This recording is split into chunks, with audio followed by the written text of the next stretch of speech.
Hi everyone. तो आज यार हम इस वीडियो के अंदर जो पढ़ने वाले हैं which is called framings. Data link layer के अंदर हम फ्रेमिंग के अंदर सारी चीज़ें पढ़ने वाले हैं।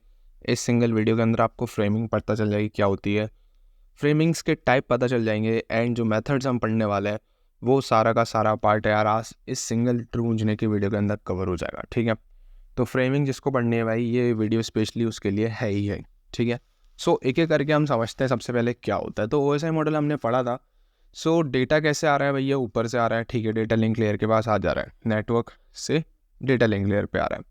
अब क्या हो रहा है यहाँ पे, तो फ्रेमिंग के अंदर हमने देख लिया था इस पूरे पार्ट को कहेंगे कंप्लीट फ्रेम। ठीक है, अगर मैं इसका कलर ले लेता हूँ रेड, तो इसका हम कहेंगे एक फ्रेम है। फ्रेम के अंदर क्या क्या होगा, एक हेडर पार्ट होगा, एक डेटा पार्ट होगा जिसको हम डेटा या पैकेट बोल देंगे, क्योंकि नेटवर्क लेयर क्या भेज रहा है, पैकेट ही भेज रहा है। देन तीसरी चीज़ है विच इज़ कॉल्ड ट्रेलर। ठीक है, तो इन तीनों को मिला देंगे तो एक कंप्लीट क्या मिलेगा, हमें फ्रेम मिलेगा। समझ गया, इसको हम कंप्लीट क्या कहेंगे, फ्रेम कहेंगे। यही सेंटर साइड होगा, एंड सेम रिसीविंग साइड में भी जो फ्रेम मिलेगा उसके अंदर हेडर होगा, डेटा पैकेट्स एंड ट्रेलर, ये सब चीज़ें होंगी। क्लियर है बात, समझ गए क्या सिनेरियो बैठ रहा है। ओके, नेक्स्ट जो चीज़ है विच is called parts of frame. तो फ्रेम्स के अंदर क्या क्या चीज़ें होती हैं, तो ये डायग्राम आपके लिए इनफ होगा समझने के लिए। तो सबसे पहला जो चीज़ होगी फ्रेम्स के अंदर विच इज़ कॉल्ड फ्रेम का हेडर। अब फ्रेम का हेडर क्या बताएगा भाई, कि यहाँ पे जो सोर्स और डेस्टिनेशन का एड्रेस है वो बताएगा। ठीक है, क्योंकि भाई फ्रेम्स मल्टीपल हो सकते हैं। ठीक है, अब फ्रेम बहुत सारे बन गए तो वहाँ पे उसको आइडेंटिफाई करने के लिए एड्रेस की रिक्वायरमेंट होगी। तो यहाँ पे हेडर पार्ट में क्या होगा, उस फ्रेम का सोर्स का एड्रेस होगा एंड डेस्टिनेशन का क्या होगा, एड्रेस होगा। क्लियर है बात। नेक्स्ट जो चीज़ है विच is called payload field. Payload field बताएगा एक्चुअल जो डेटा है वो बताएगा पेलोड फील्ड। ठीक है, तो हमने यार पेलोड के बारे में पूरा अच्छे से समझ लिया है। अब जो नेक्स्ट चीज़ है विच इज़ कॉल्ड ट्रेलर्स। ठीक है, सो ट्रेलर्स को देख लेते हैं। तो it contain the error detection and error correction bits. तो ट्रेलर्स के अंदर क्या होंगी, जिस जो यहाँ पे अपने को एरर करेक्ट करनी है वो सारी बिट्स जो होंगी वो ट्रेलर्स में होंगी। ठीक है, बात समझ में आ रही है। तो ट्रेलर्स के अंदर अपन ये बताएंगे। नेक्स्ट जो चीज़ है विच इज़ कॉल्ड फ्लैग। तो फ्लैग यार अपने पास फ्रेम के अंदर दो जगह होगा, एक बिगिनिंग में प्रेजेंट होगा, एक एंडिंग में प्रेजेंट होगा। अब फ्लैग का मतलब क्या है यार, वो समझेंगे जब अपन इसकी मेथड्स पढ़ेंगे ना, तब आपको समझ में आ जाएगा कि फ्लैग का एक्चुअल कॉन्सेप्ट क्या है। ठीक है, तो हमने समझ लिया कि यार जनरली जो फ्रेम्स हैं इस कंप्लीट चीज़ को कहेंगे फ्रेम, जिसके अंदर एक फ्लैग होगा जो स्टार्टिंग फ्लैग दिखाएगा, दूसरा होगा हेडर, नेक्स्ट चीज़ होगी पेलोड फील्ड जिसके अंदर डेटा होगा एक्चुअली में, ट्रेलर्स होंगे जिसके अंदर जो भी अपने को जितनी बिट्स करेक्ट करनी है या एरर डिटेक्ट करना है तो ट्रेलर्स के अंदर वो चीज़ें प्रेजेंट होगी, एंड नेक्स्ट चीज़ है विच इज़ कॉल्ड फ्लैग। तो ये एंडिंग फ्लैग हो गया। ठीक है, क्लियर है बात, तो इतना तो हम समझ गए। ओके, अब जो नेक्स्ट चीज़ है विच इज़ कॉल्ड फ्रेम्स टाइप। ठीक है, तो टाइप्स ऑफ फ्रेमिंग कह सकते हो आप इसको। तो जनरली आपके सामने मैंने यहाँ पे बताने का ट्राई किया। सो टाइप्स ऑफ फ्रेमिंग के अंदर आप लोग देखोगे एक जो सबसे पहला इंपॉर्टेंट टाइप है विच is called fix size framing, and दूसरी होगी variable size framing. Fix size framing generally आप उसमें कुछ है ही नहीं खास, जो फ्रेम्स हैं उसके साइज फिक्स होंगे डेटास के। ठीक है, तो जब फ्रेम का साइज ही फिक्स होगा तो क्या ही कर पाओगे इसके अंदर, नहीं कर पाओगे। सो दैट्स वाई इसका कुछ फर्दर पार्ट्स नहीं है। अब वो समझेंगे कि किस तरीके से क्या हो रहा है, डेफिनेशन वाइज भी कवर करेंगे। अब एक चीज़ है विच इज़ कॉल्ड वेरिएबल के अंदर आपको एक लेंथ फील्ड समझनी पड़ेगी, एक पढ़ना पड़ेगा which is called N delimiters. ठीक है, और एन डिलीमीटर्स के अंदर ही आप bit stuffing and byte stuffing पढ़ने वाले हो। क्लियर है बात, तो ये सिनेरियो आपको समझ में आ जाएगा। बस इतना ध्यान रखो, अभी आराम से पढ़ेंगे यार, सारी डेफिनेशन कवर करेंगे एंड बहुत सारी चीज़ें और कवर करेंगे। ठीक है, सो टाइप्स ऑफ फ्रेमिंग वही चीज़ है। तो सबसे पहले यार फिक्स्ड। तो फिक्स साइज फ्रेमिंग के अंदर जो साइज ऑफ फ्रेम है आपके पास वो फिक्स्ड होने वाले हैं। ठीक है, जब अपन ने न्यूमेरिकल वगैरह भी देखा तो साइज ऑफ फ्रेम वगैरह अपने को दिए रहते हैं। तो जो साइज ऑफ फ्रेम है अगर वो फिक्स्ड है तो उसका मतलब है कि जो फिक्स साइज फ्रेमिंग है। ठीक है, तो लिखा गया है the size of frame is fixed and so the frame length act as a delimiter of the frames, consequently it does not acquire additional boundary bits. तो ये इंपॉर्टेंट चीज़ है कि हम ऐड कुछ नहीं कर सकते, एक्स्ट्रा बिट्स ना ऐड कर सकते हैं, ना स्टार्टिंग और एंडिंग के फ्रेम्स में कोई एडिशनल बिट्स ऐड कर सकते हैं। तो ये क्योंकि फिक्स्ड साइज़ है।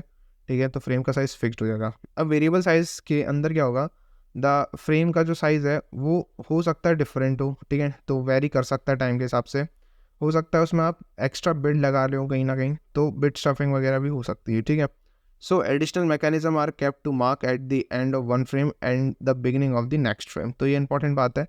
तो वेरिएबल साइज़ है, ये दो जनरली दो तरीके का होता है, पहला लेंथ फील्ड, दूसरा है एन डिलीमीटर। लेंथ फील्ड के अंदर बताओगे, length field is used to determine the size of the frame, it is used by Ethernet which is IEEE 802.3 simple.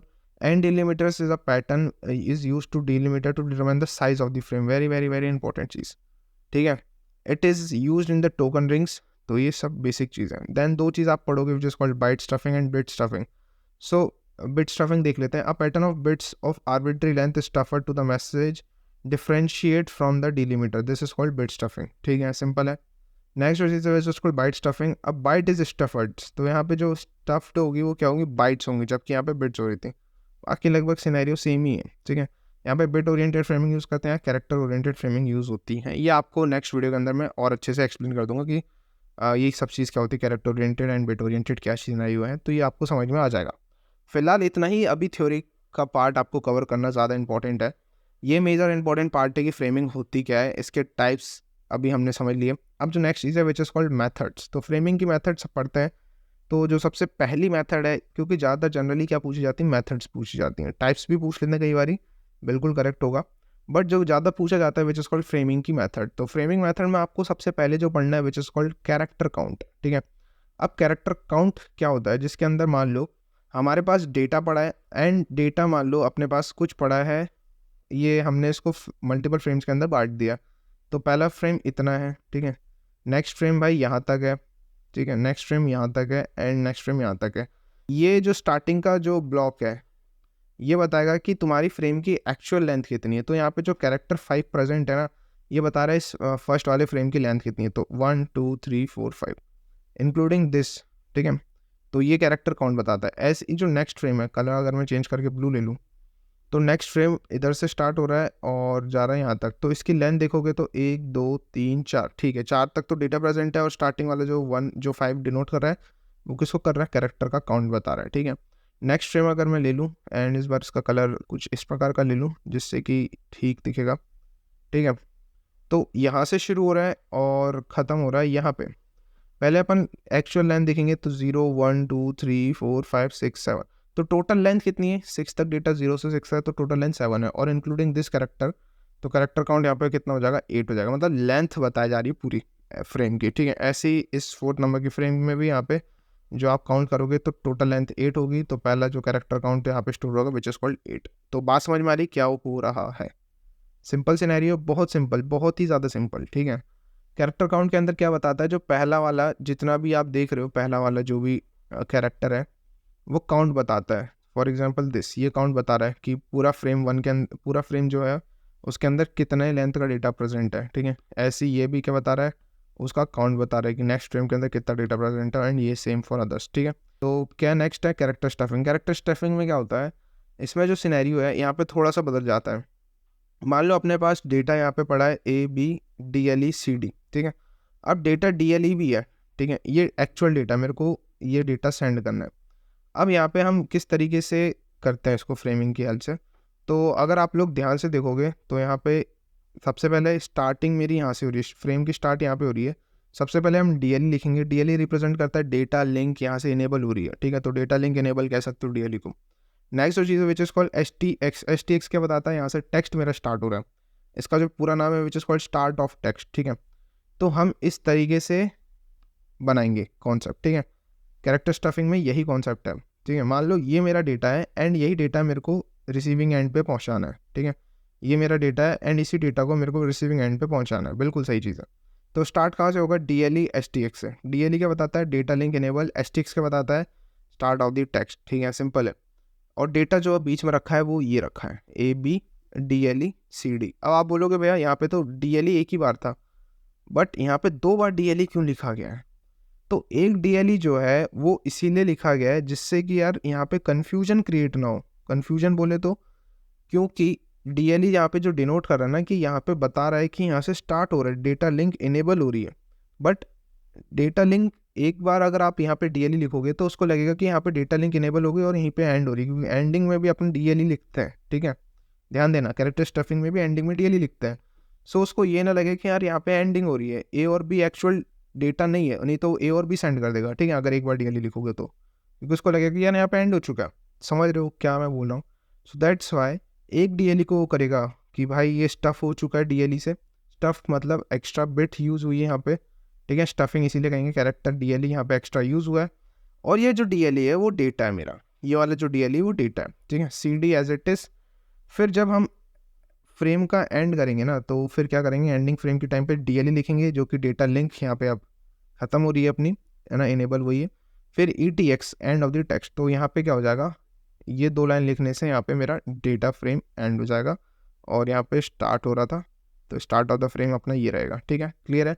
2 bar DLE क्यों लिखा भैया, क्योंकि एक्चुअल डेटा DLE था।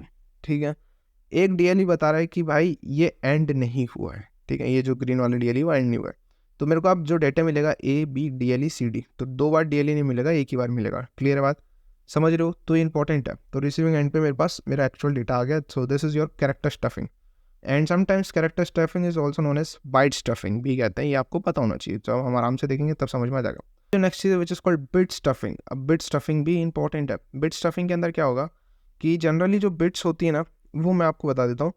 तो बिट स्टफिंग में हमेशा हम लोग जो पैटर्न होता है बिट पैटर्न, तो बिट पैटर्न के हिसाब से चलते हैं। तो बिट पैटर्न होता है भाई मेरे पास 0 और 6 बार 1 और 0। ठीक है, इसको हम कहते हैं फ्लैग। तो फ्लैग के हिसाब से हमें रहना पड़ता है। तो 6 1 इकट्ठे नहीं होने चाहिए। जब भी 6 1 इकट्ठे आ जाए, 1 1 1 6 टाइम्स आ जाए, तो हम क्या करेंगे, वहाँ पे कहीं ना कहीं 0 हमें इंसर्ट करना पड़ेगा। तो हम क्या करेंगे, स्टार्टिंग के 5 1 हम इकट्ठे लिख सकते हैं, बट फिर हम 6वां 1 नहीं लिख सकते हैं। तो ये 5 बार 1 लिख दिया, और जब 6 टाइम 1 लिखेंगे तो हम इसको 0 बना देंगे। ठीक है, 0 का मतलब क्या है कि यहाँ पे एक एक्स्ट्रा बिट स्टफ हुई है, एक्स्ट्रा बिट आ चुकी है, जो कि क्योंकि हमें 6 1 इकट्ठे नहीं रखने, तो हमने 0 लगा दिया। अब जो रिमेनिंग जो 1 बच रहा है एक, उसको भाई फिर लास्ट में लगा दो, तो 1 0 इस तरीके से हो जाता है सिनेरियो। ठीक है, तो ये 1 जो डिनोट कर रहा है वो इस वाले को कर रहा है, और 0 तो लास्ट में है ही, तो 0 लगा दिया। तो एक्स्ट्रा बिट यहाँ पे स्टफ हुई है। एग्जाम्पल से समझते हैं। तो यहाँ पे अगर आप लोग देखोगे, ये सेंडर ने डेटा सेंड किया है। अब ये ठीक है कि भाई देखो यहाँ पे फ्लैग होगा, तो ये तो हमने देख लिया था पूरा। उसके अंदर अगर आप बात करेंगे तो फ्लैग्स रहेंगे स्टार्टिंग और एंडिंग में। हेडर होगा, ये एक्चुअल डेटा पेलोड होगा, एंड ट्रेलर होगा, और फ्लैग होगा। ये तो हमने स्टार्टिंग में देख लिया है कि क्या क्या होता है। ठीक है, फ्रेम्स के अंदर।